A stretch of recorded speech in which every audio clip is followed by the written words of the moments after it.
All rise. Veuillez vous lever.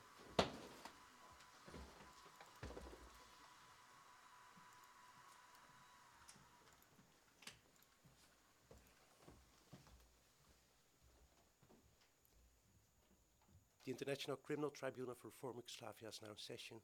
L'audience Tribunal Pénal International pour l'ex-Yougoslavie est ouverte. Please be seated.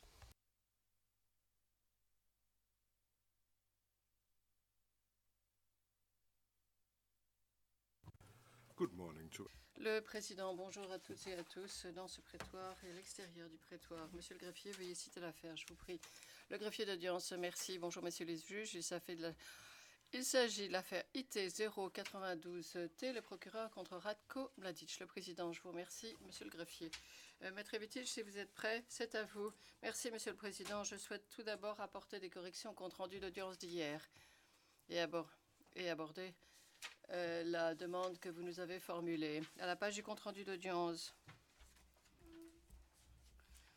44 723, lignes 7 à 14, vous nous avez demandé de préciser une référence au paragraphe 34 du mémoire en clôture de l'accusation. La référence, en réalité, renvoyée au mémoire préalable au procès de l'accusation, paragraphe 34, dans laquelle est citée la déclaration, je cite, de créer des structures parallèles serbes civiles et militaires. À la page 44 730, ligne 11, la référence au P 324 était censée être un renvoi au P 3029, page 324. À la page du compte-rendu d'audience, c'est 44 732, lignes 22 à 24. En réponse à votre question, Monsieur le Président, la date de la pièce à conviction D 193 est le mois de janvier, le 20 janvier 1993. Et à la page du compte-rendu d'audience 44 735, ligne 22, la référence au P 3906 devrait renvoyer au P 3806. Voilà les réponses et les corrections et réponses que je souhaitais apporter aujourd'hui, messieurs les juges. Alors, je souhaite commencer ce matin par aborder la question de Sarajevo. L'accusation, l'autre jour, a commencé à parler de faire répertorier G1 comme un bombardement massif de Sarajevo et de nombreuses victimes qui en ont résulté, choisissant ainsi de mettre en lumière la seule victime qu'ils ont citée à la barre, Madame Fadila Tarchin. Je trouve que c'est insultant envers Madame Tarchin et la défense que Monsieur Weber ait utilisé de façon insensible une jeune fille de 16 ans pour mettre en lumière le manque de cibles militaires légitimes tel que c'est allégué à Sirocaccia et a omis de mentionner que l'obus de mortier qui a détruit sa vie et l'a rendu invalide provenait des forces de Sarajevo d'Alija Izetbegovic et non pas de la partie bosno-serbe comme elle l'a dit dans sa déposition. Cela provenait de la ville et non pas du haut de la colline. Page du compte-rendu d'audience 3447, 3448. L'accusation agit quelquefois comme si elle dissimulait les crimes d'Alija Izetbegovic et de ses forces plutôt qu'un procureur. À l'instar du fait non répertorié de Vassé Mishkina, ils se cachent ou en tout cas ne tiennent pas compte de la déposition de l'ambassadeur Coutiliero qui a indiqué que l'officier chargé de l'artillerie des Nations Unies portugais avait mené une enquête.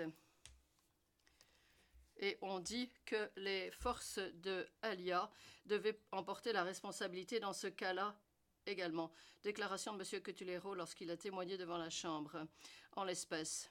page du compte-rendu d'audience 4203-4204. Comme tous les conflits, comme toutes les guerres, le conflit de Sarajevo avait commencé bien avant que le premier tir n'ait été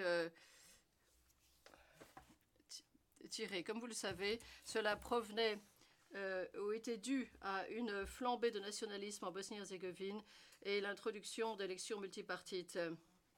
L'influence politique d'Izetbegovic et le refus du SDA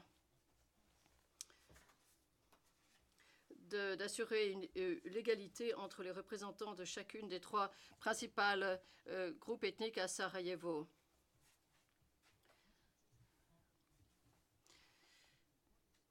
Aux dépens des peuples constitutifs de Bosnie, selon les propres termes de Kecmanovic à propos du vote de l'indépendance. Il ne s'agissait pas simplement d'un événement, mais quelque chose de très important sur l'égalité ethnique qui a été violée. Des positions de Kecmanovic. Lorsqu'il est apparu manifeste qu'Izetbegovic n'était pas capable de réaliser ses objectifs par des moyens démocratiques et politiques, il a commencé à promulguer un plan lui permettant de réaliser ses objectifs en ayant recours à la force et en indiquant « Je suis disposé à sacrifier la paix pour la Bosnie-Herzégovine ».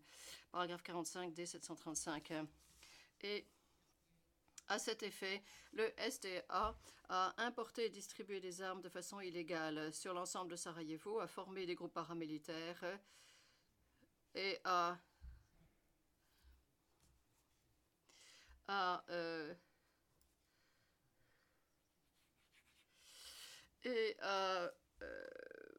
approvisionné des départements du gouvernement, notamment le MOUP, et a mis en place des groupes secrets, comme CV, paragraphe 1683-1710 de notre mémoire en clôture. Ils ont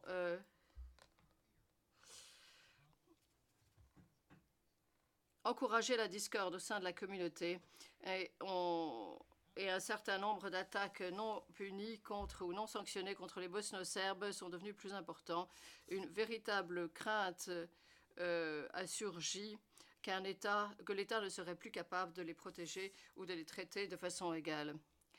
Comme la guerre se profilait à l'horizon et devenait une réalité éminente, le SDA s'est efforcé d'établir et d'organiser une défense à Sarajevo, officiellement le 22 mai 1992, après la mise en place de la BIH, P 1999, page 42, 270, page 1 et P 2008.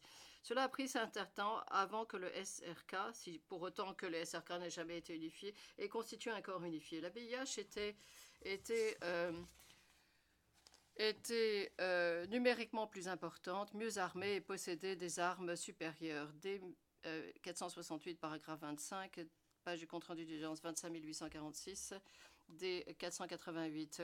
La BIH a pris le contrôle de Sarajevo en utilisant des mortiers mobiles montés à l'arrière de véhicules et ceci s'est avéré être une force mobile très importante. Vuyachin en a parlé à la page dès 641, paragraphe 34. Donc, leur stock d'armes et de munitions ont pu rester à ce niveau grâce à une contrebande illégale des convois humanitaires et par la suite faisant transiter cela par le tunnel sous l'aéroport. Ils ont utilisé la présence de civils dans la ville pour se protéger en cachant des postes de commandement dans des magasins et des bureaux de poste, mettant en place des caches d'armes dans des bâtiments résidentiels et des sous-sols, ont formé de nouvelles recrues dans les écoles primaires aux côtés d'enfants qui assistaient à leurs cours et positionnant leurs tireurs embusqués dans les tours de la ville. Paragraphe 1765 du mémoire en clôture de la défense.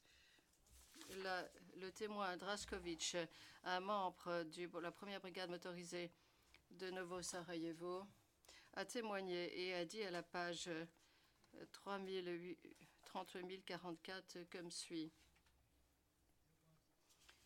Il y avait des tireurs embusqués 24 heures sur 24. On ne pouvait être sûr à aucun moment au cours de 24 heures, par exemple. Même nos garde n'étaient pas en sécurité à leur poste, même s'ils disposaient de fortifications. Il y avait toujours une possibilité pour les tireurs embusqués d'avoir une vision de nuit. Et donc, nous étions exposés à leur tir 24 heures sur 24 et incapables de bouger. Le fait même d'être simplement en attente d'un mauvais pas à tout moment qui peut changer votre vie est une sensation très inconfortable.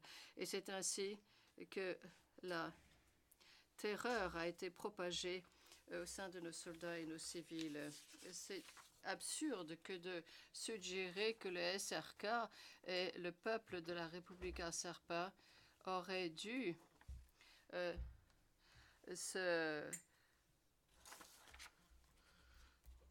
abandonner leur égalité sur un plan ethnique sans se plaindre, auraient dû se soumettre aux attaques illégales de la BIH et le commencement du conflit, et par la suite auraient autorisé cette contrebande illégale d'armes sans sourciller, et auraient simplement dû se soumettre à ces tirs et ce pilonnage incessant qui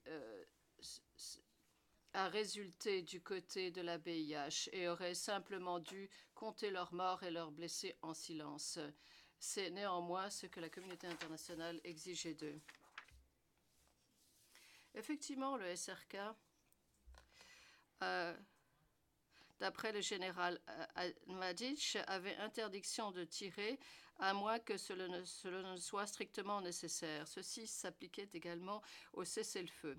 Ce qu'il faut noter, le général Mladic n'a eu de cesse de donner des ordres aux hommes politiques et de permettre une solution pacifique à ce conflit. Dès 66, P 5031, D 151, D 1575, D 1707. Izetbegovic, néanmoins, avait très peu de gare pour les cessez-le-feu ou les accords de paix. Il souhaitait la guerre et le gain politique qui pouvait en résulter pour lui. Il a dit de façon très claire qu'il n'accepterait qu'une intervention ou la mort pour son peuple en tant que solution finale. Dès 1426, page 1. Izetbegovic et les dirigeants de la BIH ont fait tout ce qu'ils ont pu par conséquent pour prolonger la crise et se dépeindre comme les victimes d'agressions indiscriminées. Je cite, le pilonnage a considérablement diminué à Sarajevo, a écrit la base de la Fort Prenu de Sarajevo, la page 2 dès 1428. Mais je cite, la présidence continue de perpétrer le mythe que la ville est actuellement bombardée. Ceci n'est pas le cas. Cependant, c'est la version d'un homme qui attend l'aide militaire internationale. C'était un secret de Polichinelle qu'il était nécessaire pour la BIH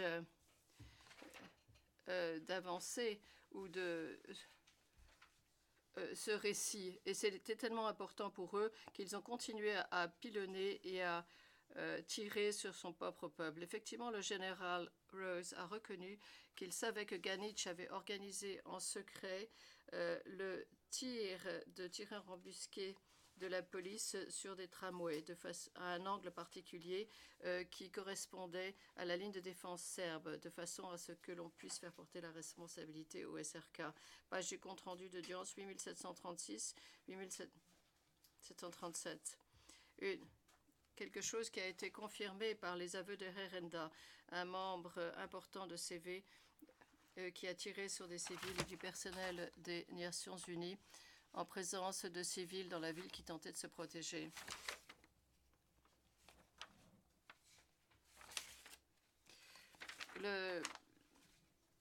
À Skarba, un commandant de compagnie de la SMBR se souvient des massacres qui ont été commis par la BIH et la 10e brigade de montagne contre des civils dans leur zone de responsabilité.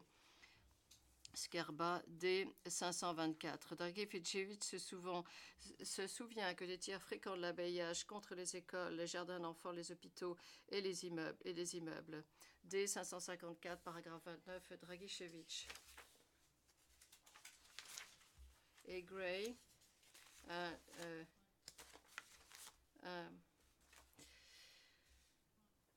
observateur militaire des Nations Unies a dit dans sa déposition que la BIH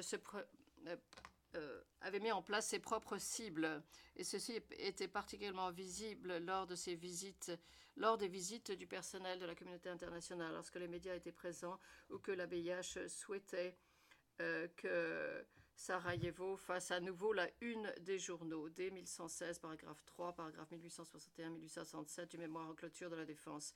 RM 413, par exemple, a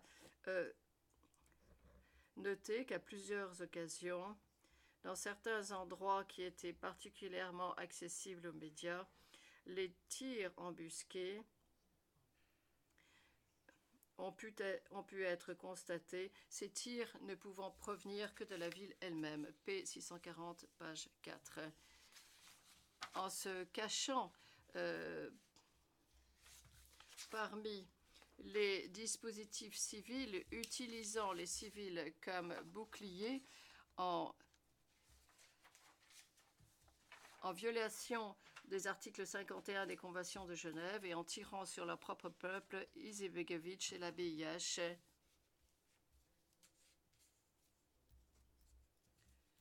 a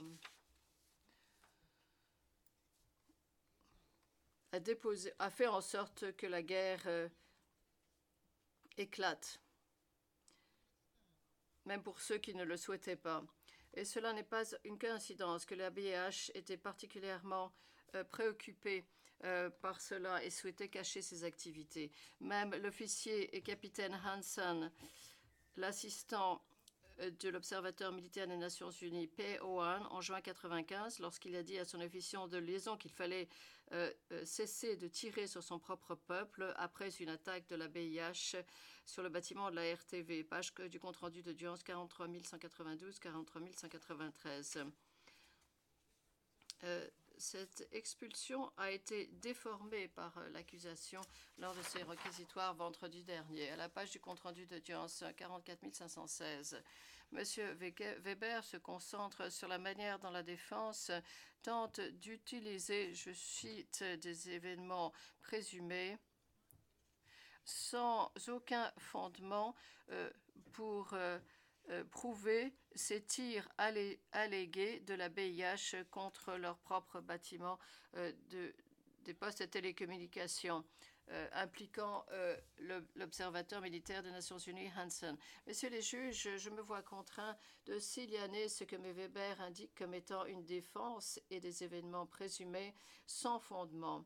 Ceci émane même d'une déclaration d'un témoin à charge, M. Hansen, où le conseil de l'accusation et non pas la défense ont rassemblé les informations sur lesquelles la défense s'est fondée. M. Weber souhaite que nous ignorions la partie importante de cette déclaration qui a été présentée devant cette Chambre en l'espèce. Et je cite, « Au cours de cette période, il y avait énormément de bombes aériennes manuelles qui ont atterri dans ce secteur. Cela doit correspondre à environ 10 événements de ce genre en l'espace de 15 jours avant que le bâtiment de la télévision ne soit touché. Au poste d'observation, on pouvait constater que certaines de ces bombes avaient été tirées depuis Elidja du côté des bosno-serbes, de l'armée bosno-serbe. J'ai été informé par un observateur militaire des Nations Unies qui avait vu le pilonnage contre le bâtiment de la télévision et de cette bombe en particulier qui avait atterri sur le bâtiment de la télévision et qui avait été tirée depuis la partie de la BIH. Un autre observateur militaire des Nations Unies qui a entendu la bombe sifflé a dit que la bombe n'avait traversé les airs que pendant une courte période de temps, ce qui correspondait aux conclusions du premier observateur militaire des Nations Unies, à savoir que la bombe avait été tirée depuis le territoire de la BIH. J'ai envoyé mon rapport au sujet de cet événement à mes supérieurs hiérarchiques par des voies sûres. Le président Metrevitic, en général, les références, vous nous donnez des références des pièces à conviction. Y a-t-il une raison pour laquelle vous nous avez donné des numéros 65 terres et non pas les numéros des pièces à conviction, Maître Evitech? Oui, en fait, on ne peut pas verser ce document à des... parce qu'il s'agissait de plaider ce que ce témoin avait à dire et je ne peux pas le verser au dossier. Le président, ceci n'a pas été versé au dossier, donc cela ne peut pas, Maître Evitech.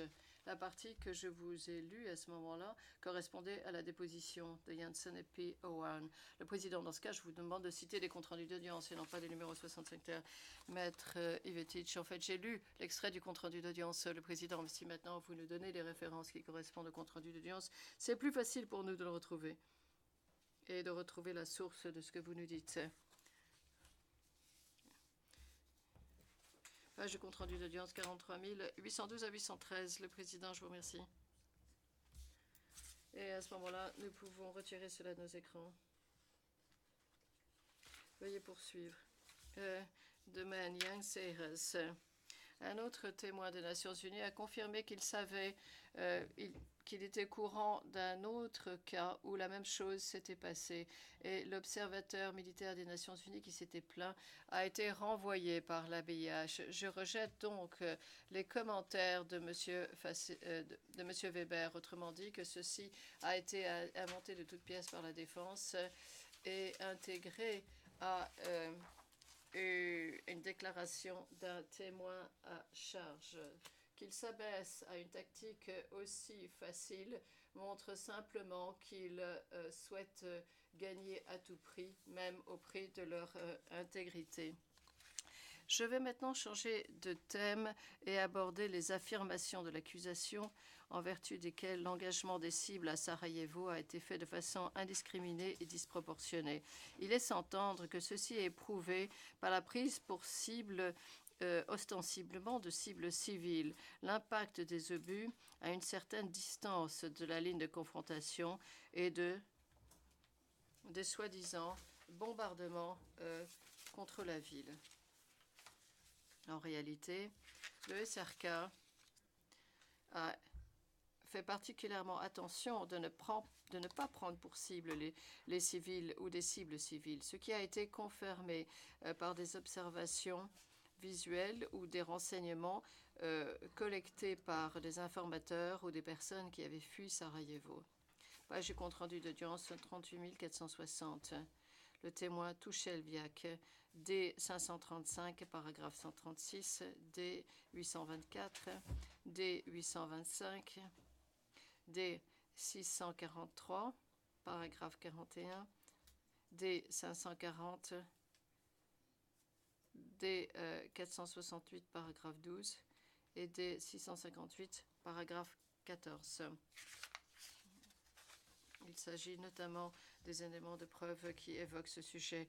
La liste des positions connues de la BIH était fort longue et illustre la manière dont la BIH a abusé des dispositifs civils. Cela comprenait un déploiement important de la BIH dans le quartier de Rasnitsa, notamment le poste de commandement avancé de la 104e brigade à Rasnitskistan, D559, le témoin Sehovac, paragraphe 21.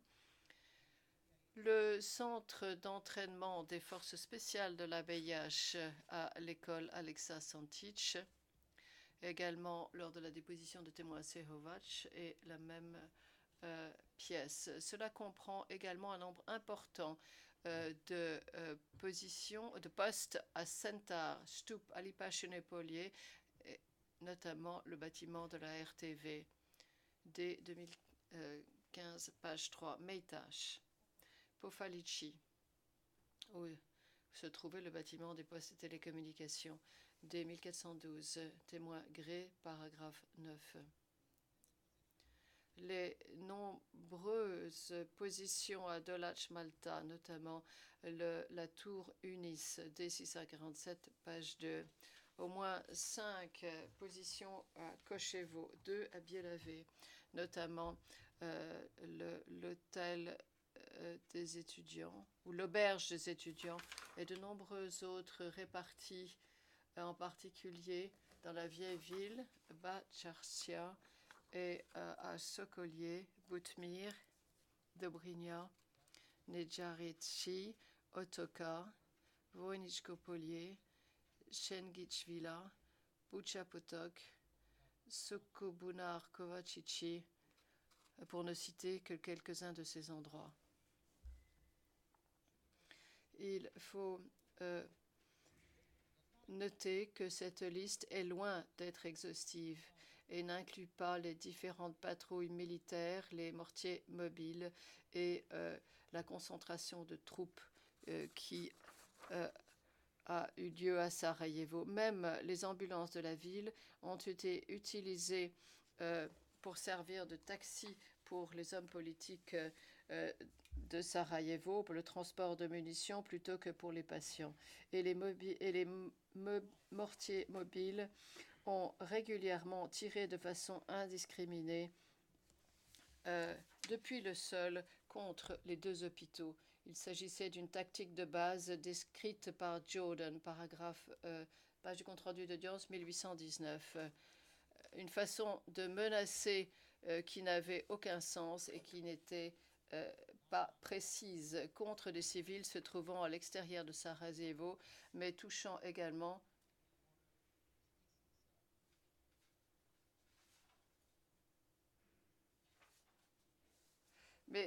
contre ceux qui se trouvaient à l'intérieur de la ville. Cette tendance qui consistait à utiliser des mortiers mobiles qui souvent tournaient court, un phénomène qui s'est produit souvent car personne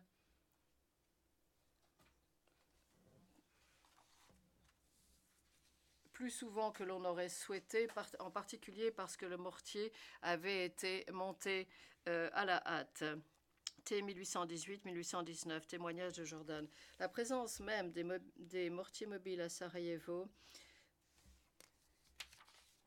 remet en cause l'allégation de l'accusation indiquant que la SRK tirait de façon indiscriminée et cadre avec les conclusions de la Chambre d'appel dans Kotavina, paragraphe 66 de l'arrêt. La présence des mortiers mobiles soulève la question du doute raisonnable de savoir si les lieux d'impact de l'artillerie se trouvaient éloignés ou non des cibles de l'artillerie fixes considérées comme légitimes, montre qu'il y a eu pilonnage illégal. Cette conclusion par rapport à Sarajevo est plus marquée compte tenu de la déposition des témoins de la communauté internationale qui savaient qu'une vaste majorité des positions de la BIH ou la position des mortiers mobiles à tout moment en était la cause.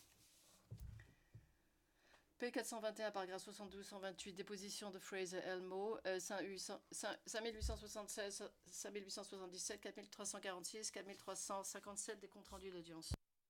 Cette ignorance résultait au moins en partie de la déséquilibre de répartition des postes d'observation des Nations Unies sur le territoire de chacune des parties belligérantes, du système partiel d'enregistrement de cas de pilonnage dans la ville et autour de la ville de Sarajevo et des missions politiques de certains membres du personnel de la communauté internationale dont on parlera plus en détail en temps utile.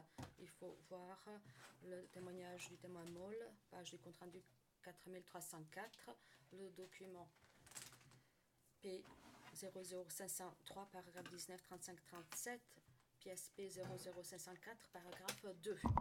Étant donné ces cas de partialité, les représentants de la communauté internationale n'étaient pas en position de juger que des tirs provenant du SRK étaient des tirs indiscriminés, ce qui met en cause leurs affirmations concernant l'origine ainsi que l'impact des tirs de pièces d'artillerie, de mortiers et d'armes d'infanterie à Sarajevo. Paragraphe 79 de l'arrêt dans l'affaire Gotovina, il a été constaté que les observations des témoins qui n'avaient pas d'expérience dans le domaine de l'artillerie et par rapport au point de vue de ces témoins, il était difficile de déterminer dans quelle direction ont été lancés ces obus et où ils ont atterri, ne représentait pas une base suffisante pour conclure que ces pilonnages étaient des pilonnages indiscriminés. Ces conclusions n'ont pas, semble-t-il, influencé l'accusation qui, sans aucune réserve, a adopté les suppositions des représentants de la communauté internationale avec de l'enthousiasme qu'ils ont négligé leur devoir de prouver la culpabilité des SRK pour ce qui est de ces événements tels que les événements répertoriés à l'annexe G4, F11, F13, la plupart ou sinon tous les faits répertoriés à l'annexe F et G. L'accusation, en fait, a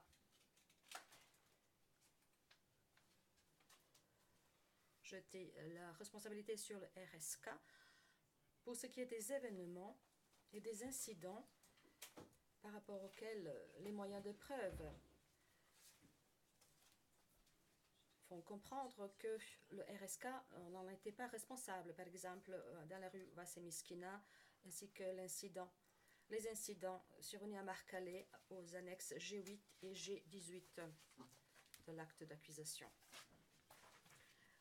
Pour ce qui est du fait répertorié à l'annexe G8, par exemple, l'accusation rejette tous les éléments de preuve contraires à leur position en affirmant qu'il s'agit d'une théorie du complot. Et l'accusation voudrait que vous, monsieur le juge, fassiez abstraction des conclusions de l'expert de la défense Subotic et des enquêtes nombreuses des Nations Unies qui n'ont pas déterminé l'origine des tirs avec un certain degré de certitude. C'est des 1466, page 6. Également, le témoignage de notre témoin des Nations Unies, Rassel, qui croyait que l'obus était provenu d'un site qui était plus proche du cratère et non pas plus loin du cratère. C'est D02.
Nous allons revenir en audience publique, le greffier d'audience.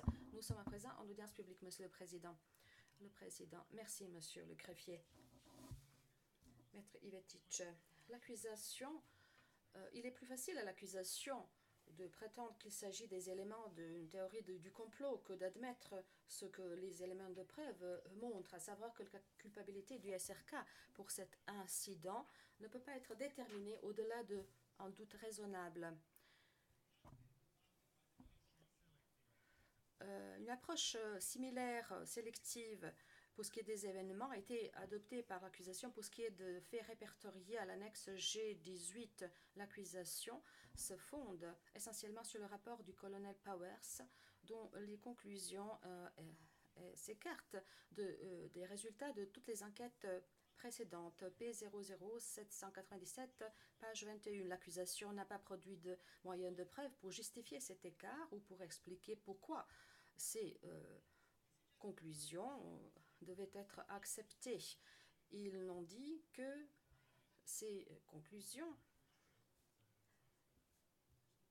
étaient le résultat d'une réunion entre Powers, qui était le commandant des forces, et le chef des observateurs militaires des Nations Unies.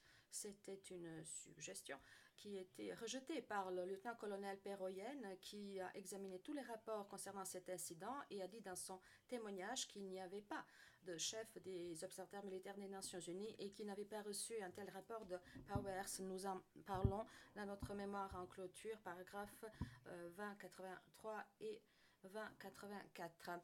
Powers était officier de liaison des États-Unis entre l'OTAN et Smith, et c'est à la page du compte rendu 74-51 du témoignage de Smith. On sait que Smith travaillait au ministère de la Défense à Londres et avait participé aux entretiens avec l'OTAN pour ce qui est de l'utilisation des frappes aériennes contre le VRS, même avant son arrivée en Bosnie-Herzégovine, page de compte rendu 73-61.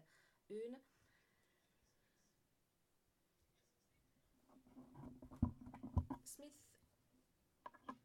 avait des liens avec le ministère des Affaires étrangères des États-Unis et il les envoyait directement des rapports en contournant ses supérieurs aux Nations Unies, et il a été suspecté d'avoir participé aux opérations secrètes ayant pour but de déstabiliser l'ancienne Yougoslavie, ce qui est démontré en partie par son refus de répondre à des questions concernant ce sujet, page du compte rendu 73-67, 73-68.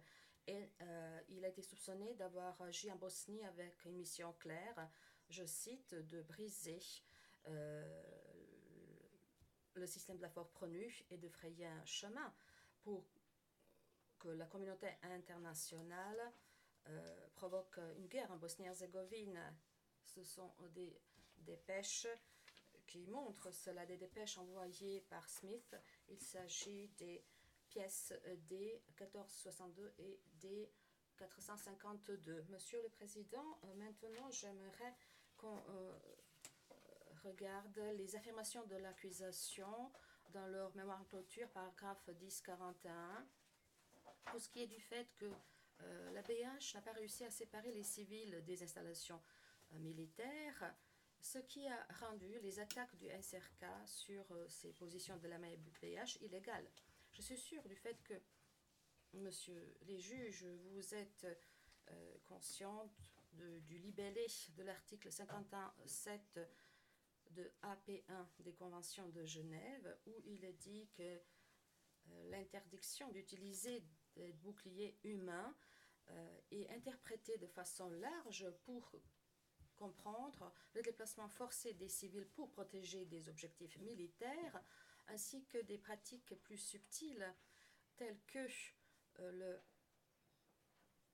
de placer de façon délibérée un objectif militaire au milieu ou près d'une zone civile.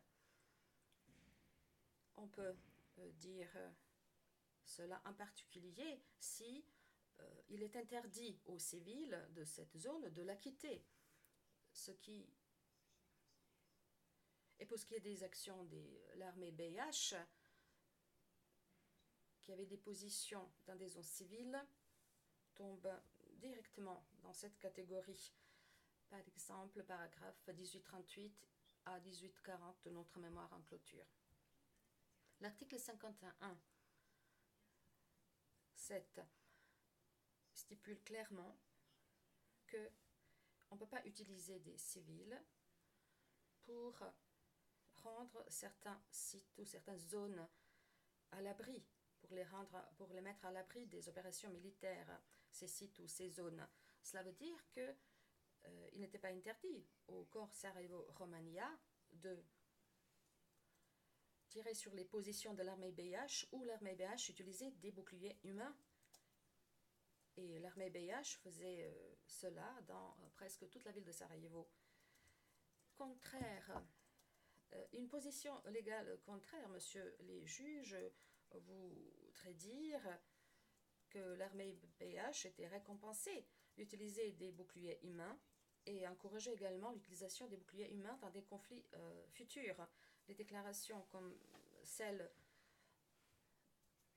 de l'accusation au paragraphe 10-14 de leur mémoire en clôture doivent être interprétées dans ce contexte. Et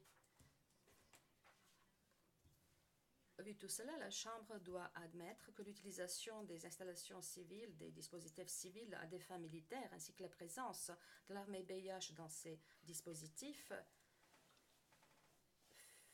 annule les protections normalement considérées comme la protection de ces positions et par conséquence leur permet d'être la cible du SRK. C'est dans l'arrêt, dans l'affaire Galic. Cela concerne les hôpitaux, paragraphe 346. Vu la présence régulière des mortiers mobiles dans l'enceinte des hôpitaux, pour ce qui est de l'égalité des attaques sur ces positions, on peut dire qu'il s'agissait d'une question liée au principe de proportionnalité.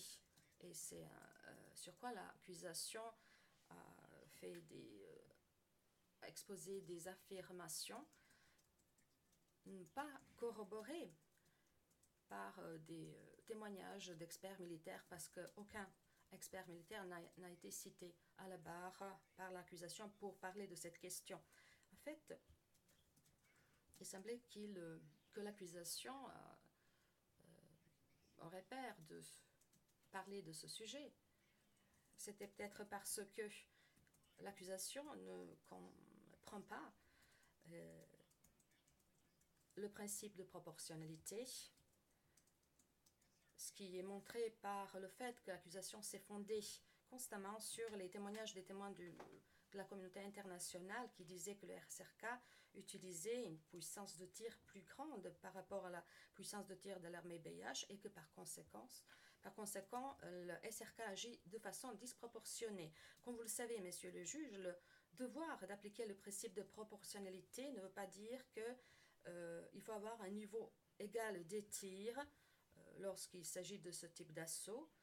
Il ne s'agit pas non plus de compter des victimes civiles et de les comparer avec le nombre de combattants ennemis qui sont mis hors de combat.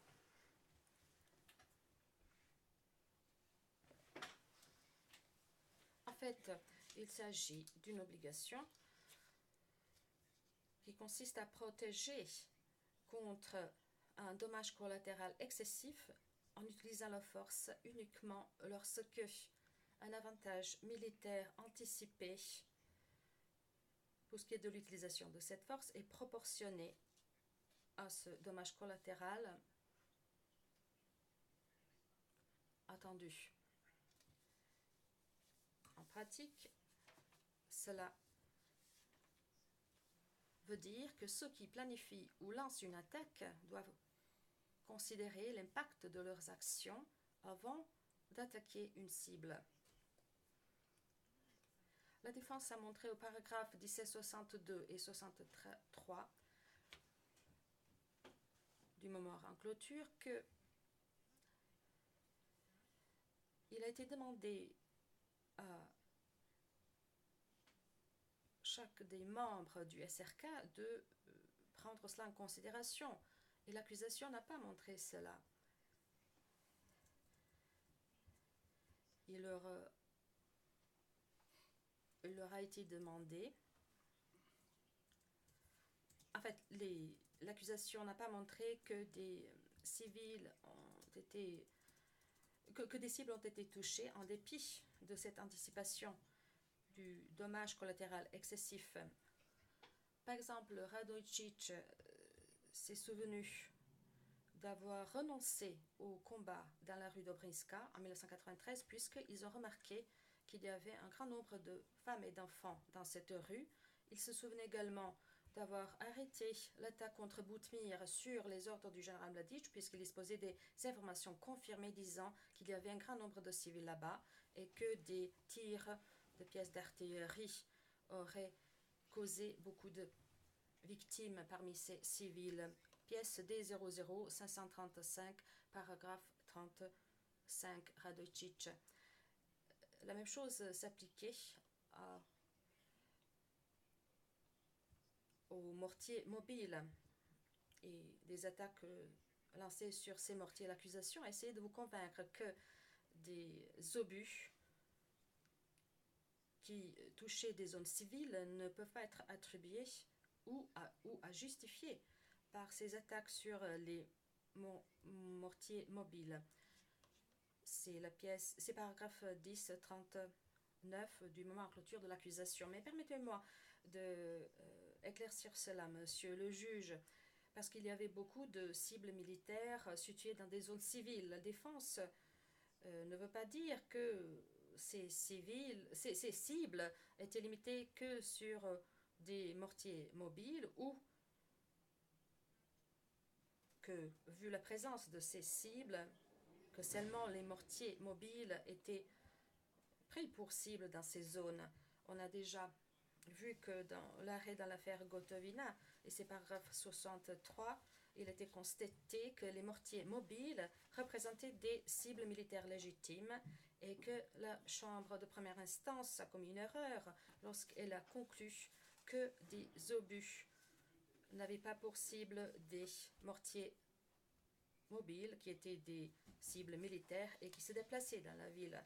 Cette conclusion met en question les affirmations de l'accusation selon lesquelles prendre pour cible des mortiers mobiles par le SRK était en soi illégal et que toutes les attaques lancées sur les positions des mortiers mobiles qui étaient déjà partis n'étaient pas valides. En fait, conformément à leur droit d'utiliser la force en légitime défense, il était tout à fait légitime de la part du SRK de riposter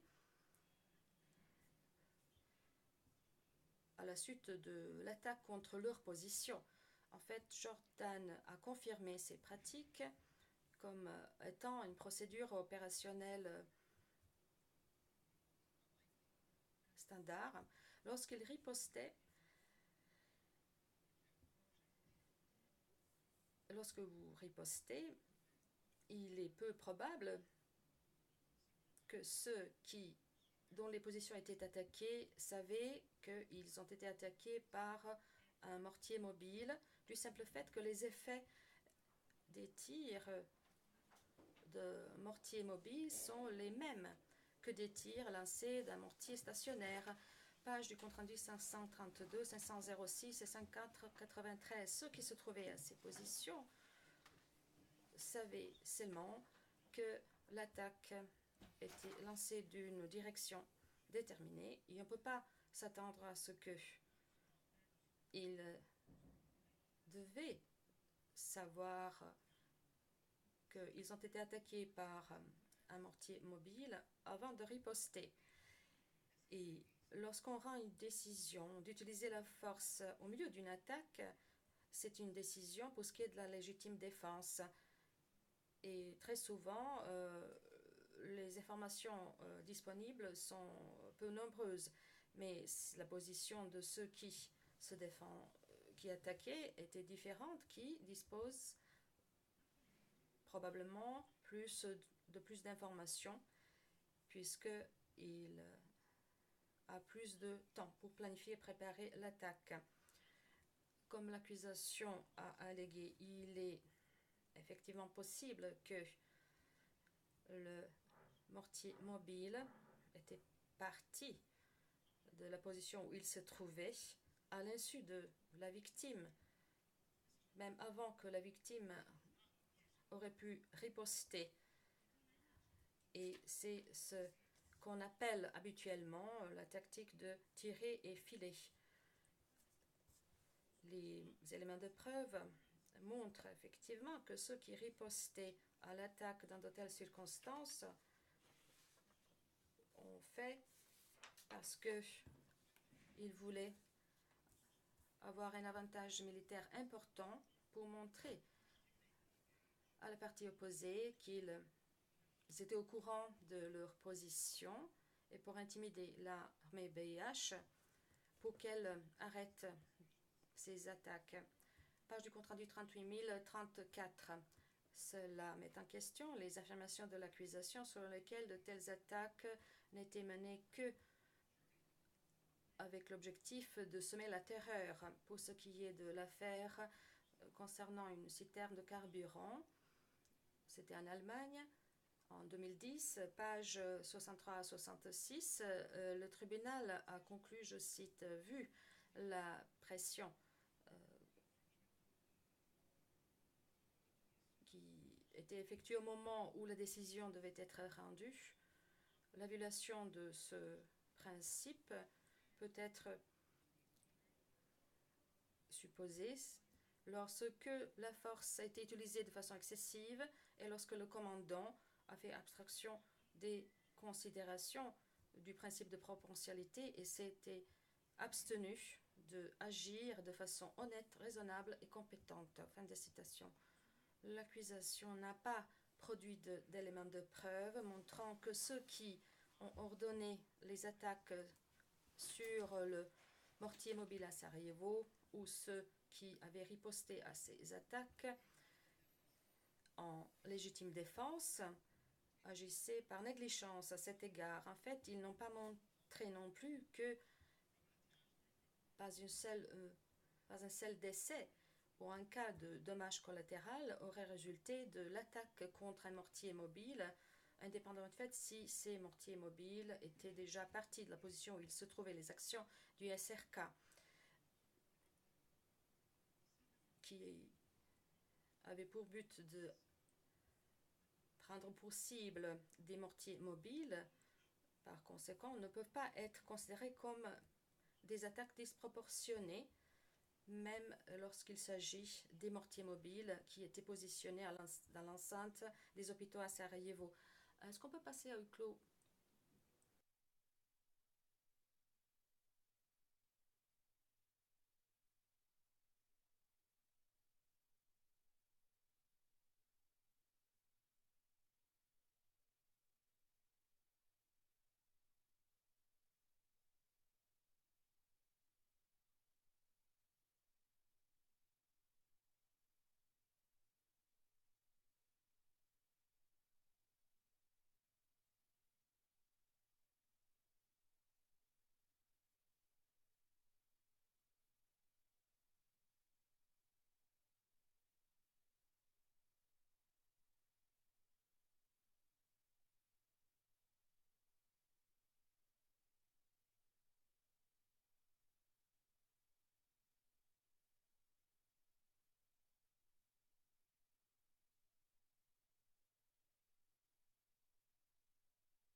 Les mortiers mobiles n'étaient pas stationnés dans l'enceinte de ces hôpitaux.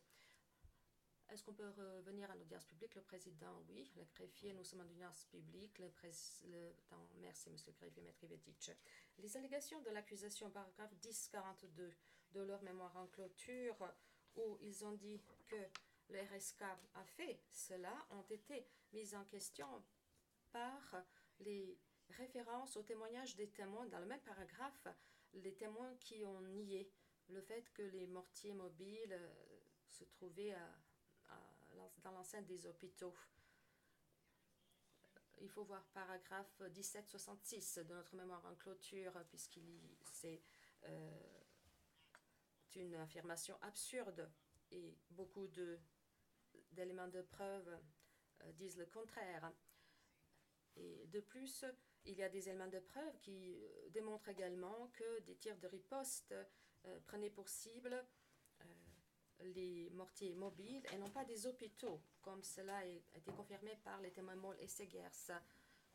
P421, paragraphe 125. En fait, dans un incident dont Segers était témoin oculaire à l'hôpital Cocheveau, il a vu que des tirs de riposte du SRK sur le mortier mobile étaient d'une durée très courte et n'ont pas provoqué de dommages matériels importants. Il est important de dire que Segers a noté également que la pratique du SRK était d'envoyer un avertissement avant de riposter, en assurant ainsi le caractère légal de leurs attaques, et c'est en conformité avec l'arrêt dans l'affaire Galich, paragraphe 346. Monsieur le Président, je vois qu'il est venu le moment pour faire la pause. Le Président, oui, et nous allons faire la pause maintenant, et nous allons revenir à 10h50.